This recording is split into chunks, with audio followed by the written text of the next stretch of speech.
Ada sekitar 3,33 juta orang Indonesia menjadi penyalahguna narkoba. Pertanyaannya, bagaimana cara untuk memberantas kejahatan narkoba itu? Stand by. On the record. Halo pemirsa Antara, selamat datang di podcast Antara on the record. Apakah pemirsa Antara familiar sama istilah P4GN? Ini kalau dijabarkan, P4GN itu adalah pencegahan dan pemberantasan penyalahgunaan dan peredaran gelap narkotika. Ini memang agak panjang karena merangkum banyaknya spektrum, juga berbagai aspek yang masuk dalam upaya untuk memberantas narkoba di tanah air gitu ya. Dan tentu saja banyak yang bisa digali dari upaya P4GN ini. Untuk itu kita akan ngobrol di podcast kali ini dengan Kepala Badan Narkotika Nasional BNN RI, Bapak Martinus Hukom. Bapak Martinus, bagaimana kabarnya Pak? Assalamualaikum warahmatullahi wabarakatuh. Waalaikumsalam. Bagi pemirsa semua, terima kasih telah mengundang saya di sini. Ya, kabar saya baik-baik saja. Kabar baik ya Pak. Ya, mudah-mudahan kita semua baik-baik saja di tahun 2025. Tentunya. Itulah spirit yang pastinya kita perlukan ya Pak untuk melakukan pemberantasan terhadap narkoba ini. Dan kalau bicara soal pemberantasan narkoba ini, angkanya tadi Pak 3,33 juta. Itu per 2023 ya Pak 2023. Surveinya.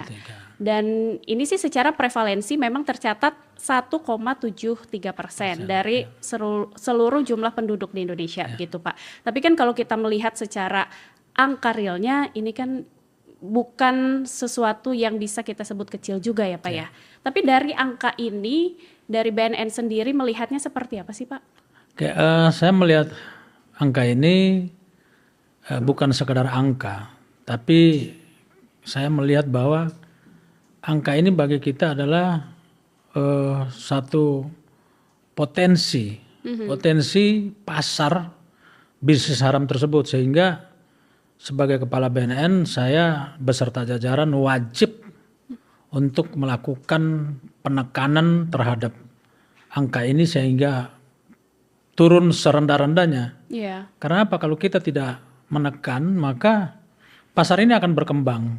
Seperti kita ketahui bahwa survei kita mengatakan bahwa mengapa orang pertama kali menggunakan narkoba, itu pertama adalah penasaran, terutama anak remaja ya, penasaran, dan kemudian mereka ditawari oleh teman usia sebaya, teman sepermainan, teman selingkungan permainan atau bahkan lingkungan pendidikan. Nah ini dengan angka seperti ini, lalu kemudian survei kita sendiri mengatakan bahwa 312.000 remaja kita mengalami atau menyalahgunakan narkoba tersebut. Maka fenomena mengajak teman, fenomena ingin atau penasaran, ingin rasanya seperti apa narkoba itu. Ini fenomena yang harus kita kita negasikan, kita kurangi. Maka dengan menekan potensi 3,33 juta, lalu kemudian khusus untuk remaja 312.000 anak remaja ini, itu kita bisa mengurangi pasar daripada mengecilkan, mempersempit lingkup pasar daripada bisnis haram tersebut. Karena kalau saya mengutip nih ya statement Bapak begitu, Indonesia kan menjadi pasar yang besar untuk bisnis haram narkoba, kemudian juga sekaligus menjadi produsennya begitu ya Pak. Dan kalau kita lihat dari 3,33 juta ini, 312.000 adalah remaja.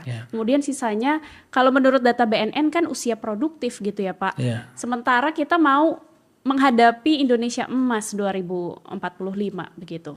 Indonesia 100 tahun. Tapi kalau ada kecanduan narkoba seperti ini agaknya sulit juga nih Pak. Ya itulah, terus terang saya sebagai kepala BNN yang berada langsung di bawah Presiden, saya melihat bahwa Bapak Presiden kita, Bapak Prabowo ini betul-betul mengangkat isu narkoba ini menjadi isu yang sangat krusial, isu yang sangat serius. Kenapa? Dari kacamata beliau, saya yakin dari kacamata beliau sebagai seorang mantan militer, beliau dapat melihat bahwa narkoba ini bisa saja menjadi salah satu sarana untuk melemahkan ketahanan masyarakat, ketahanan negara. Dengan merusak moral, dengan merusak generasi muda, maka apa yang kita cita-citakan generasi emas atau Indonesia emas tahun 2045 ini menjadi satu kesia-siaan kalau kita tidak mulai dari sekarang untuk menekan. Dan beliau mengetahui itu persis, dan dengan program prioritas beliau ini, kita hari ini sedang bergiat bersama-sama di bawah koordinator Menteri Politik dan Keamanan membuat salah satu dari 7 DES kalau tidak salah, DES anti narkoba ini, dan inilah yang kemudian kita akan kuatkan elaborasinya untuk menutup setiap celah-celah kelemahan-kelemahan negara ini dari intervensi atau penyelundupan narkoba tersebut, termasuk di dalamnya bagaimana menguatkan ketahanan masyarakat kita, menguatkan basis dan benteng moral masyarakat kita, terutama anak-anak remaja yang di dalamnya mereka ini adalah pewaris daripada masa depan kita. Nah itu kira-kira seperti itu. Iya. Dan kalau bicara, Bapak tadi sudah menyinggung soal satu kata, penyelundupan narkoba begitu. Ini adalah satu barang haram yang memang kita hindari bersama gitu ya sebagai masyarakat bangsa Indonesia. Nah tapi belakangan ada juga kita melihat satu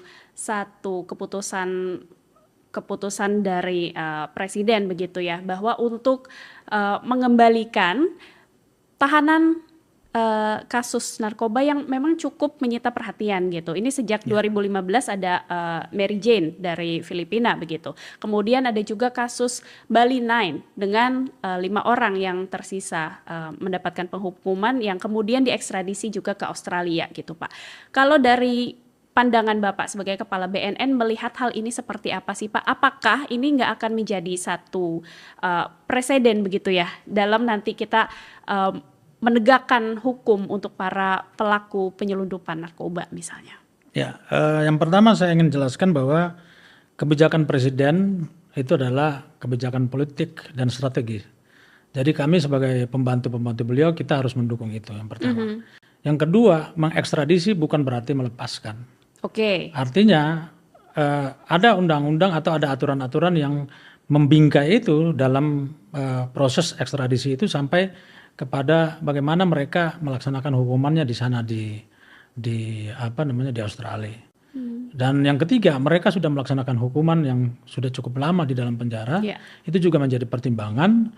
Dan yang terakhir adalah bagaimana beliau membangun hubungan harmonis negara-negara sahabat dengan memberikan bukan pengampunan. Kita harus catat itu bukan pengampunan, tapi sekadar mengekstradisi untuk para tahanan ini atau para narapidana ini untuk melaksanakan hukuman di tempat kelahirannya atau di negara mereka lahir, warga ada negara di mana mereka tumbuh dan besar di sana. Saya pikir ini satu kebijakan yang sangat luar biasa yang selama ini belum pernah terjadi dalam kepemimpinan-kepemimpinan yang lain, dan kita harus menyambut baik ini. Ini bukan merupakan satu kontraproduktif dari penanganan narkoba di Indonesia, bahkan menurut saya adalah bersifat sangat progresif dalam penerapan hukum-hukum kita. Kira-kira seperti itu. Sifatnya progresif begitu Pak. Tapi untuk ke depan, misalnya ada kasus serupa penyelundupan narkoba, dari BNN sendiri akan seperti apa sih sebetulnya fokus atau hal-hal yang akan dikejar nih dari para pelaku kejahatan narkoba ini Pak? Ya, kebijakan tidak akan lalu menghapus strategi kita menangani narkoba. Kebijakan adalah suatu pertimbangan etis, moral, politik. Tapi kembali lagi kepada pertanyaan tadi bahwa ketika kita menghadapi kasus-kasus serupa, ya kita tetap melakukan penangkapan. Buktinya kita terus menangani isu-isu narkoba yang juga atau kejahatan-kejahatan narkoba yang juga dilakukan oleh orang asing yang ada di Indonesia. Hari ini Barreskrim baru saja membawa kembali ke Indonesia salah satu buronan yang warga negara asing kalau tidak salah, Ukraina. Ini bentuk dari komitmen negara untuk tetap terus menekan mereka. Yang penting kita jangan boleh main-main dengan undang-undang. Kita terapkan undang-undang seperti apa adanya. Ya. Dan kalau bisa saya mengutip statement Bapak juga bahwa di 2025 ini BNN akan melakukan satu pengejaran yang tidak terputus gitu ya Pak terhadap para penjahat narkoba begitu. Ya. Ini masuk ke dalam background Bapak juga kan Bapak lama nih di kepolisian di Densus 88 anti teror begitu ya. Apakah ini ada satu hal yang terbawa begitu ya prinsip-prinsip yang dipakai dari hal itu melakukan pengejaran terhadap para penjahat narkoba nih Pak? Ya, jadi saya melihat bahwa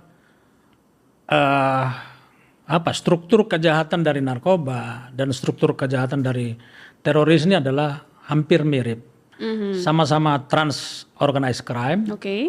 Yang kejahatannya lintas batas, lintas provinsi, dan mereka pada prinsipnya terkendali, terstruktur. Bedanya antara terorisme dan narkotika, kalau terorisme tersentral dalam hanya beberapa faksi. Tapi kalau narkoba dia tersentral tapi berbagai-bagai networking. Maka bagaimana kita melakukan penekanan terhadap mereka, menekan mereka, maka kita harus membangun semacam kontra networking, kontra jaringan. Ketika mereka membangun jaringan, maka kita harus mengkontra juga dengan jaringan. Artinya ada pagelaran jaringan-jaringan intelijen di seluruh pelosok tanah air ini, seluas jaringan narkoba itu berada. Dan saya punya pengalaman ketika kurang lebih 23 tahun menangani terorisme. Saya melihat bahwa pengejaran yang tidak terputus dengan pagelaran intelijen di mana-mana ini adalah suatu kekuatan yang sangat ampuh. Dan ini saya mendapat dukungan moral dari Pak Presiden karena dalam satu kesempatan, saya lupa pada saat itu beliau bicara di mana, beliau bicara bahwa untuk mengejar koruptor, mengejar narkotika, penjahat-penjahat narkotika, penyelundupan dan lain-lain itu harus ada kekuatan intelijen. Maka ke depan 2025 ini fokus saya adalah penguatan intelijen, menggelar jejaring intelijen itu di wilayah-wilayah rawan dan pengejaran 1x24 jam dalam 1 minggu, sepanjang bulan, sepanjang tahun seperti yang kita lakukan ketika menghadapi terorisme dan itu cukup efektif. Kita berhasil 2023 membuat Indonesia zero attack.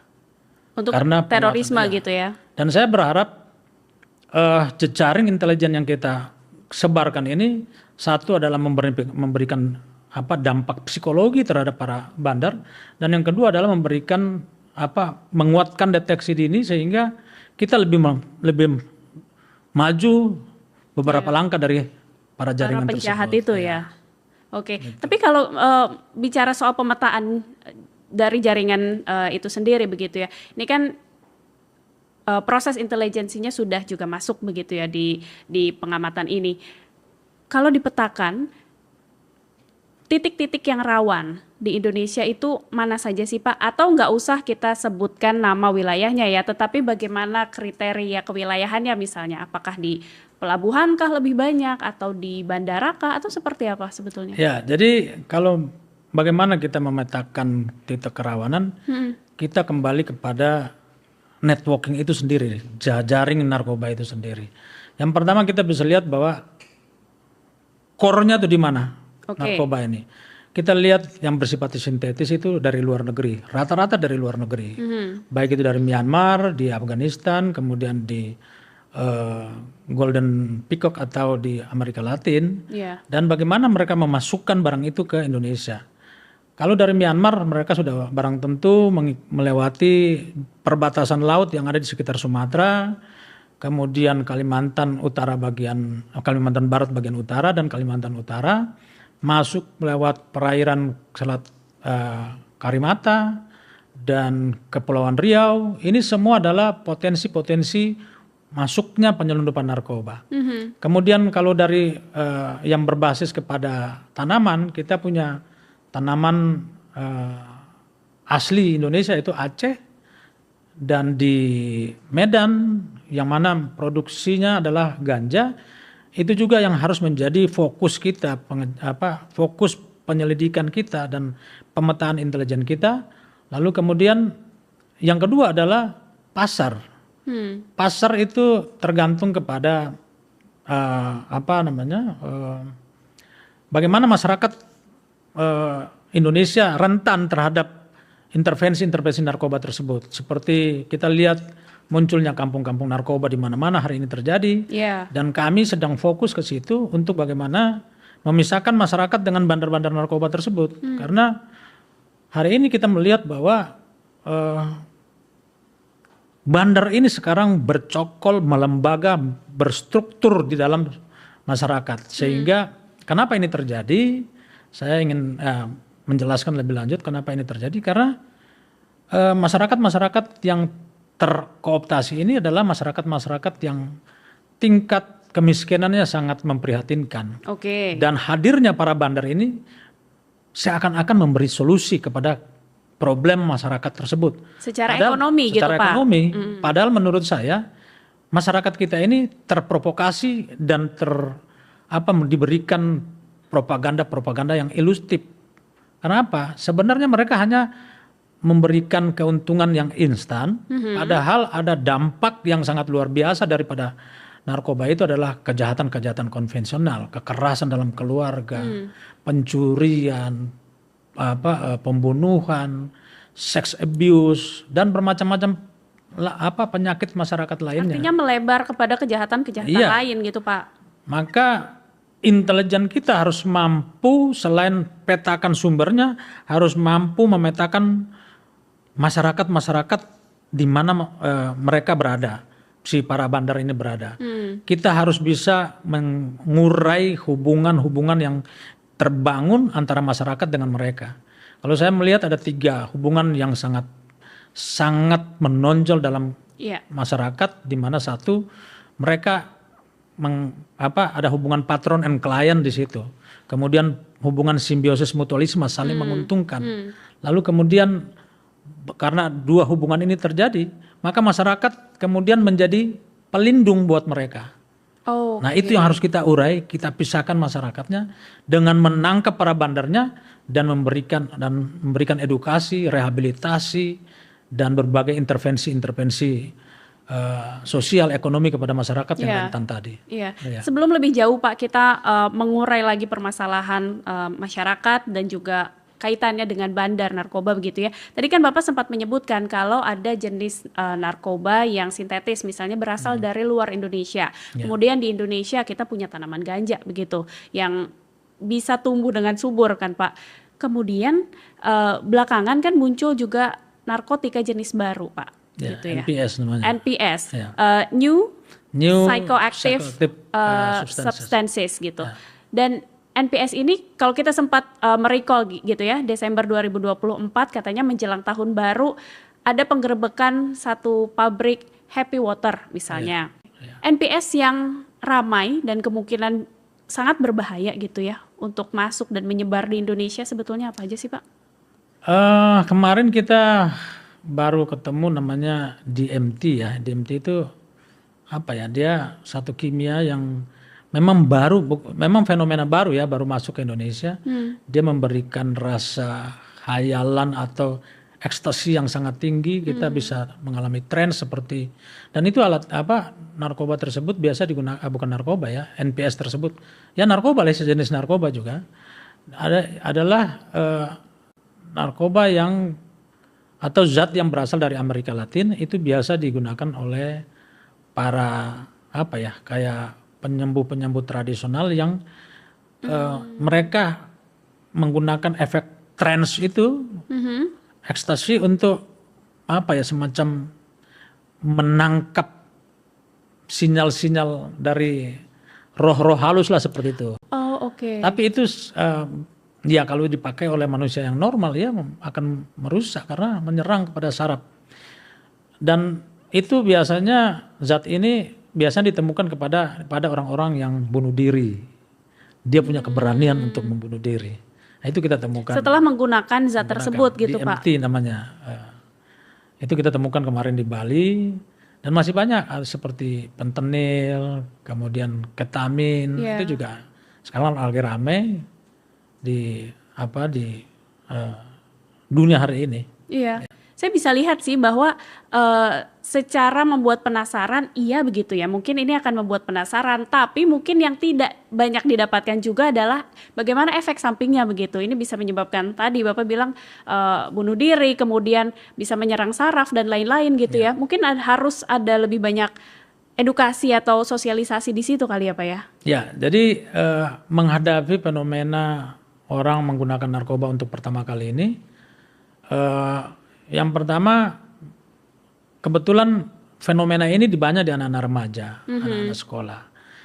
Dua fenomena yang paling penyebab tertinggi dalam survei kita yaitu rasa penasaran dan ingin mencoba-coba. Ya, kita harus sadari bahwa anak-anak remaja kita ini kan mempunyai rasa ingin tahu tuh tinggi sekali. Ya, itu sudah human being sebagai masyarakat atau sebagai anak manusia remaja, begitu ya. Karena mereka pasti akan mengejar pengetahuan yang mereka cari. Bahkan hari ini kan kita lihat fenomena digitalisasi informasi, akhirnya mereka memiliki ruang pengetahuan, ruang untuk mencari pengetahuan yang sangat luas, dan mereka meninggalkan pendekatan-pendekatan tradisional, termasuk di dalamnya akhirnya mereka meninggalkan juga patron-patron tradisional yang selama ini memberikan pendidikan moral, membangun pendidikan moral seperti orang tua, ustadz, guru, kepala lingkungan. Lalu mereka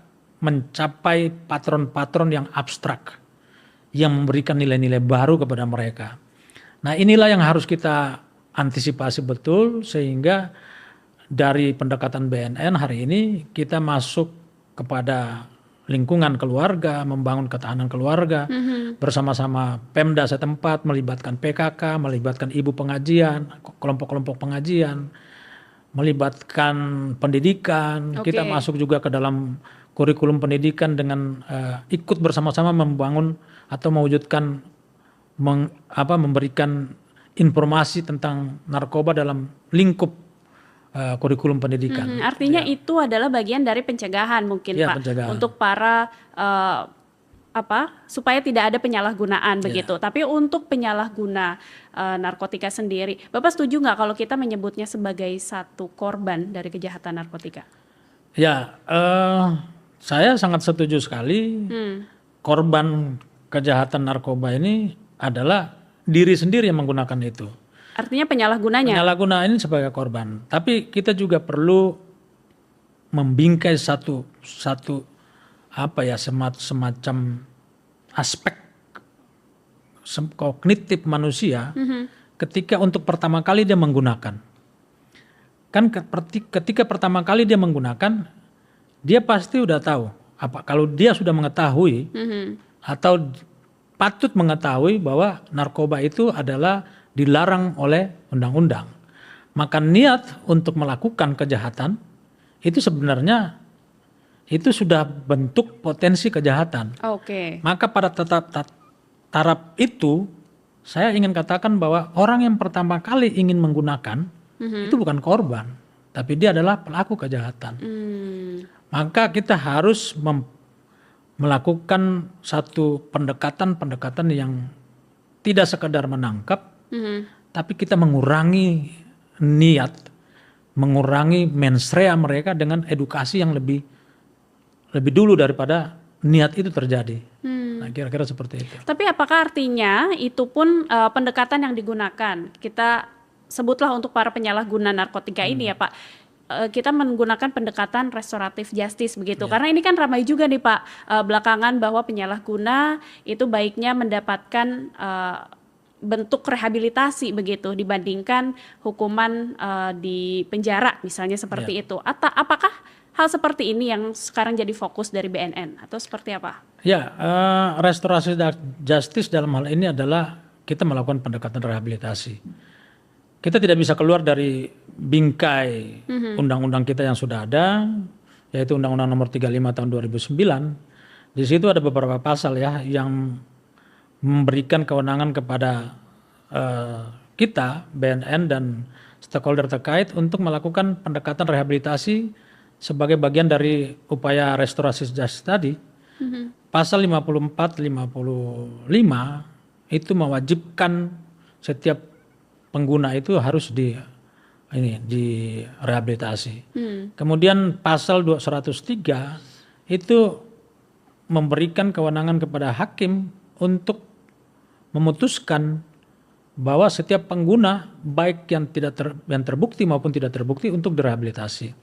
Pasal 127 memberikan otoritas kepada hakim untuk menghukum para pengguna, baik itu yang golongan 1, golongan 2, golongan 3. Artinya ada 2 rezim hukum di sini yang harus kita aplikasikan. Yang pertama adalah rehabilitasi dan yang kedua adalah penghukuman.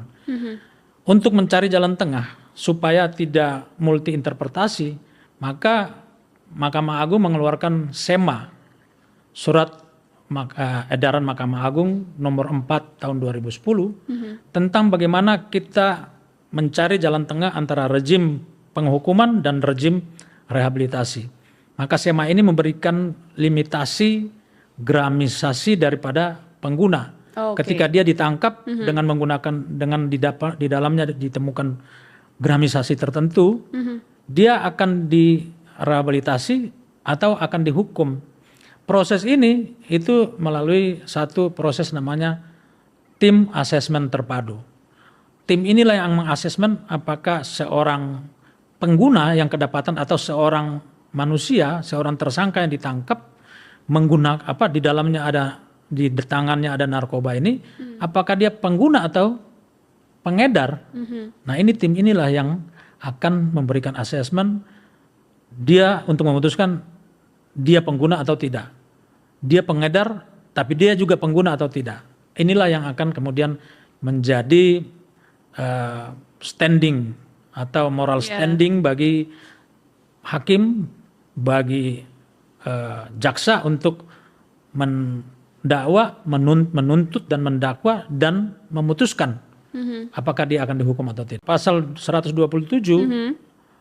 Undang-Undang Nomor 35 Tahun 2009 ini mengamanatkan putusan hakim harus merujuk kepada pasal 54 dan 55 dan 103 tadi. Artinya rehabilitasi menjadi standar tertinggi daripada penegakan hukum di situ bagi para pengguna. Ya, makasih. Dengan rehabilitasi ini kalau Bapak melihat efektivitasnya sejauh ini seperti apa, Pak? Karena kalau kita bicara soal penegakan hukum gitu ya, kita kan selalu bicara mengenai efek jerak lah begitu, agar tidak melakukan lagi hal atau kejahatan yang serupa gitu. Dari rehabilitasi ini seperti apa? Kalau kita melihat rehabilitasi dengan pendekatan BNN, kita punya dua pendekatan besar ya, pendekatan intervensi medis dan intervensi rehabilitasi sosial. Medis juga ada beberapa cara. Yang pertama adalah pendekatan 3 bulan rawat inap bagi yang sedang, kemudian 3 bulan bagi yang rawat inap bagi yang agak berat, dan ada perawatan khusus 6 bulan. Rata-rata yang dari hasil pendekatan rawat inap ini tidak ada terjadi relapse atau tidak ada pengulangan. Biasa yang terulang itu adalah pendekatan-pendekatan yang rawat jalan, karena ketika rawat inap dia terputus secara sosial dari lingkungan bandarnya. Dia terawasi intervensi setiap hari, ada intervensi medis, ada intervensi moral di situ. Artinya intensif begitu intensif, ya, Pak? Tapi kalau rawat jalan, maka peluang untuk relapse itu tinggi sekali. Karena apa? Dia kembali, dan seharusnya kita, komunitas masyarakat harus terlibat di situ untuk mengawasi dia. Karena ketika tidak mengawasi dia, maka yang datang adalah para bandar, karena pasar harus dijaga terus. Dia harus pasar mereka itu harus dijaga. Uangnya harus terus muter ya, Pak? Harus terus muter. Maka hari ini saya menghimbau kepada keluarga-keluarga yang anaknya atau yang saudaranya terlibat narkoba, lalu kemudian dia mengikuti rawat jalan. Mari kita sama-sama mengawasi mereka supaya ada terjadi pemutusan jaringan di situ. Nah itu. Dan itu mungkin pemirsa Antara harus jadi perhatian kita bersama. Dan terima kasih Bapak untuk ngobrol-ngobrolnya. Ini kita menggali banyak hal soal P4GN tadi ya. Ada pencegahan dan juga pemberantasan penyalahgunaan dan peredaran gelap narkotika. Aduh, ini panjang sekali, tapi tentu saja kita mencoba sama-sama bersama masyarakat juga untuk bisa sama-sama memberantas kejahatan narkotika ini. Oke, dan pemirsa Antara, itulah ngobrol-ngobrol dengan Kepala BNN mengenai bagaimana pemberantasan narkotika. Jangan lupa untuk menyimak podcast Antara di YouTube Antara TV Indonesia dan antaranews.com, juga untuk mendengarkan audionya di Noise dan Spotify Podcast Antara. Pemirsa, kita akan ketemu lagi di episode podcast Antara berikutnya. Sampai jumpa.